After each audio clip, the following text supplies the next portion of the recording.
నిర్మల్ జిల్లా బాసర చదువుల తల్లి కొలువైన బాసర శ్రీ జ్ఞాన సరస్వతి అమ్మవారి ఆలయం శనివారం వేదనాదంతో మారుమోగింది. వేసవి సెలవులు ముగిసి పాఠశాలలు ప్రారంభమవడంతో తెలంగాణ, ఆంధ్రప్రదేశ్, మహారాష్ట్ర రాష్ట్రాల నుంచి భక్తులు అధిక సంఖ్యలో తరలివచ్చారు. వేకువజామున ముగ్గురు అమ్మవార్లకు అభిషేకం, అర్చన, అలంకరణ, పూజలు వైభవంగా నిర్వహించారు. తల్లిదండ్రులు తమ చిన్నారులకు అక్షరాభ్యాస మండపంలో అక్షరాభ్యాసం చేయించి అనంతరం అమ్మవారిని దర్శించుకున్నారు. ప్రధాన ఆకర్షణగా వేద ఆశీర్వచన మండపంలో వేద పండితులు వేద మంత్రాలు వినిపిస్తూ ఉండగా శిష్యులు గురువు చెప్పిన పద్ధతిలో అనుసరిస్తూ సహపాఠంగా వేదాలను వల్లించారు.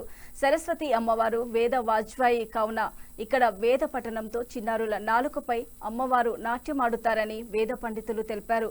వేద ధ్వనులతో ఆలయ ప్రాంగణం ఆధ్యాత్మిక శోభను సంతరించుకుంది. అమ్మవారి దర్శనానికి సుమారు గంట సమయం పడుతోందని ఆలయ అధికారులు తెలిపారు. భక్తులకు ఎలాంటి ఇబ్బందులు కలగకుండా ఆలయ ఈవో అంజనాదేవి ప్రత్యేక ఏర్పాట్లు చేశారు.